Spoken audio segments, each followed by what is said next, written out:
and Hunt can start a break now. Spate is ahead of him. Hunt carries it too far and it's given away, intercepted by Lister. Clipped forwards and Westwood's caught out, his man in behind him. Can Gray finish from a tight angle? Pulls it back instead, and Belcher's denied by an excellent challenge by Parle. It goes out for the goal kick, but Parle saved a certain goal there. It is, and that's the second time in the first 7 or 8 minutes of this game that Chris Westwood's been caught out of position. This time it could have been more costly as Andrew Gray went through and fired a shot across the goal, but that's twice now Westwood's been caught. Little takes it quickly, finds Cieslewicz, who walks it back, and now Little can deliver here. It's the goal line, swings the ball in at the near post. It's headed partly away. Norwood will try a shot, drives it, and it's blocked by a defender 6 yards out. Space beats the keeper to it, but he's forced wide. Plays it to Little. Early ball in, not on the phone. It's headed away under the bar. Cieslewicz drives a shot, good tip over. Constant pressure, that by Wrexham. Yeah, that's a really good spell of pressure there by Wrexham. Good effort by Adrian Cieslewicz, keeping it well to tip it over. Handed Palm over the bar. Now here comes the corner. Swept to the far post. Free header for Westwood, straight at the keeper. Well, that was a heck of a good chance. He should have scored then, Steve, shouldn't he? He should indeed. He was 6 or 7 yards out. He headed the ball straight down instead of heading it at the goal. And in the end, it took the bounce took all the pace out the ball, and it just bounced up very tamely to Denham Hines in goal for Hinckley. Here is Clowes. Short ball to Fowler, who pops it straight back. Clowes on his right foot, hasn't got much movement. Cieslewicz has come narrow and turns past his man. The second tackle is a hard one. The referee's happy with it from Gooding. And now it's a chance for a break down the left-hand side by Gray, who's rather isolated, so he holds up and waits for support and then goes round the outside of Clowes, and Clowes doesn't stop him either, and Gray pulls it into the goal mouth, and it's tapped in for the Lees, and Hinckley, no huge shock really that they were able to do that. Clowes stood up but was rather squared off. Gray got past him too easily, and it was a clever pullback, and Hinckley take the lead. Yeah, and you've got to say, to be honest, Mark, they deserve to take the lead as well. They've been the better side, they've been more enterprising, they've certainly looked better going forward, and the Wrexham defences looked shaky, and that was far too easy from my way of thinking. It just got round the back very, very easy, laid it back, and the tap in from about 12 yards out, nobody closed him down, no chance really for Chris Maxwell, and fair play to Hinckley, they deserve to be ahead. Wrexham have it again. The droit pass by Fowler. Parle inside to Cieslewicz, who turns and gets past his man and accelerates towards the edge of the area. Beats another man. Parle's rather in his way. He's gone to wide and pulled it in, and Norwood drives it in, but it's too close to the keeper. It does well to parry.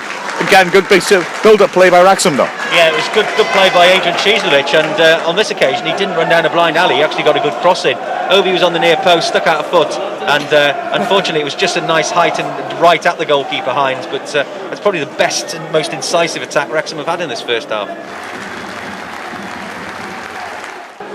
Corner to Wrexham, but it's not a big Wrexham team. This is played short and cleverly. Little stands it up under the bar. Westwood heads it in, it hits a Norwood, comes out and Clowes it offside, flags it for offside. I think that, to be honest, if a Norwood hadn't been there, Westwood would have scored. His header was goal bound, hit a Norwood, dropped back out. Clowes lashed it into the net. Although the flag went up a little bit late, I think the flag was up against the Norwood standing under the bar. The ref's gone to consult with the linesman. Yeah, I don't know why. He was standing on the goal line, so he had to be offside in the first phase, and when the shot came in he was coming back off that position, so if I was Hinckley I'd be very aggrieved if he does give the goal. I think it is an offside. And the offside is given, and I think the final decision eventually has been reached. They've both gone up to the far post. Fowler stands it up towards Westwood. Dangerous ball, headed behind by Flanagan. Can the keeper stop it going in? He can, but he's dropped it. Westwood will claim it back with the on the right hand side. No, he's beaten to it, and the ball is driven away by Belcher, but Westwood blocks it, feeds it into Cieslewicz in the right corner of the box, turns away from goal, feeds it out wide. Little goes driving forwards, takes in his man, neat little ball. Westwood back heels it to him. Little cuts inside, chances, he drives it. Oh, what a goal! What a goal by Glenn Little, and fair play to Westwood. A clever little back heel, but an injection of quality into the performance, Steve. Yeah, that was experience coming through there, Mark. Chris Westwood chased what looked like a lost cause over to corner flag, won it, played a lovely ball back to Glenn Little, and Glenn Little, what quality there, got himself through, played a lovely 1-2 with Westwood, and that left foot shot, low and hard, gave Hines absolutely no chance. And the first bit of real quality from Wrexham, and they managed to walk their way through the Hinckley defence and equalise, and that's what Glenn Little and Chris Westwood need to do more to help their young side out. Throw into Little, who holds it up well and feeds a clever ball, and now is Clark driving forwards. Long range shot by Clark, just wide. That was a good contact by Clark, and he holds his head in his hands. It wasn't too far wide from 25 yards. No, that was a great strike there from Joe Clark. Nice little setup by Glenn Little, clever little ball to him, but it was all Clark's work there. Took that on some 5-6 yards and just unleashed a right foot shot, and I'm not sure whether Hines would have got that if it had been inside the post. Which Wrexham have exploited as Little knocks it long, and it's Parl on the right hand side, very advanced, battling end by the second defender he came up against. It's cleared to Clowes on the halfway line. He'd be well advised to let someone take over. He does. Little carrying it in midfield. Fowler wants it square. Little prods it instead to Spate, 25 yards out, spins away from his man. He was driving towards the edge of the area. He's got support on Cheeslewich. Turns inside, squares to Cheeslewich on his wrong foot in the D, digs out on his right foot, hits a shot which is saved comfortably enough low down to the left. Looking around again, not much movement. The centre backs have gone up once more, but Fowler's not inclined to do that. He threads a clever ball to the edge of the area, right hand side. Spate lays it off, and now it's a chance for a cross to come in from Little on the right. He cuts inside his man, swings it into the edge of the 6-yard box, and Spate with a climbing header just couldn't quite keep it down. It goes over the bar, but a decent effort that. Yeah, a little bit of extra quality there again by Glenn Little. Turned the full-back inside out, dug a good cross in. It was slightly behind Spate, who had to sort of move away from the goal to get any sort of elevation on it, and it just put the header over the bar. But Wrexham's best hope seems to be at the moment to give the ball to Glenn Little and let him do something with it.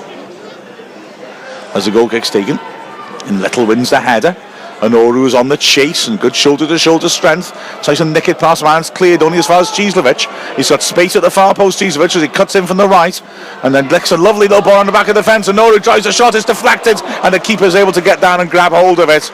Good thinking that by Cheeslewich, but Wrexham just couldn't profit. Yeah, it was a lovely little dig through there by Adrian Cheeslewich. Really very clever ball, and Obion Oru got through to it, but the cross come shot took a deflection and all the pace came off it, and Hines just grabbed the ball as it came across. Little with the throw. Parl and Cheeslewich are switching positions, thrown to the near post. Spate backing into his man, toes to the goal line, drives in a cross which hits a deflection and spins across the face of goal. Kerry keeps it in. Fowler's after it, but it's intercepted. That's a good ball again. Westwood's let his man get in behind him to a murmur of discontent from the Wrexham fans, and Gray is breaking forward. He's got support. Clowes is trying to force him outside, and he goes past him. He's through on goal here, and he nutmegs Maxwell and puts Hinckley ahead, and I'm afraid Westwood and Clowes cover themselves with no glory whatsoever there. Well, once again, Chris Westwood just let his man run. Andre Gray, as we said before, has worked the line very well, and he's caused problems for the two Wrexham centre-backs, but to be honest, a player with the experience of Chris Westwood, he just let him go. He wasn't on it, he just wasn't in the game at all. Gray ran into the area, took Clyde out of the game very easily, and slotted the ball through Chris Maxwell's legs. But Chris Westwood's got to be looking at himself there, Mark, because he really should have been tighter to Andre Gray at that stage. Yeah, he just let him walk in behind him, and that was the genesis of it. But then both goals have come with Gray completely isolated up front, and he's waiting for help, and then decides, just take on Clowes and beat him anyway, and then they profited twice from that. Moss in midfield trying to dispossess, but can't, and now here come Hinckley once more as it's rolled in behind Clowes, and a real opportunity. Maxwell tackles on the edge of the D. Referee's getting the free kick against him. Well, he's going to send him off then, is he? He's got to, yeah. I thought he won the ball there, I've got to say. If he's given the free kick, I'm afraid he has to send Chris Maxwell off because he's the last defender. Well, the referee's run across to see the player first. I thought that was a clean tackle by Maxwell, I've got to say, but if he gives that, surely he's going around the keeper on the edge of the D, and Maxwell will have to go. Maxwell is furious, pleading his innocence. What does the referee do here? He's telling the players to get away from him. Is he telling Maxwell to get away from him as well? I must admit, I thought he played the ball, but having given the free kick, it's got to be a red card. Maxwell's reaction indicated it is a red card because he's just put his hands on his head. He's gone to the book anyway, and so surely Maxwell's off. Yellow. Wow. Well, that's a really strange decision. He had to be the last defender. He denied a goal-scoring opportunity, and if the referee's given that as a free kick, why is it not a red card? Answers in the back of a postcard. To get back, or as you said before, whether it was a bit of cowardly refereeing, I really don't know, but very strange. I would strongly argue he's got just about every element of that decision wrong. Anyway, it's a free kick on the edge of the D, and Hinckley can punish Wrexham for it, as Newton is standing on it. In fact, Newton has left it now. It's just left of centre. Wrexham have a four-man wall, and the ball is driven by Holt. Good save by Maxwell low down to his left. He took that well. It came through a crowd of players, and Chris Maxwell couldn't have seen that till late, and he got down well and held it cleanly. Hunt throws it in. Spate's beaten to it, and Fowler's after it. He's tackled. It's smacked away by Flanagan, and Westwood again has problems here as Gray has gone past him down the right channel. Tight angle, drives it across the face and just wide. But ironically, in the latter stages, it's actually Hinckley who are creasing on the break.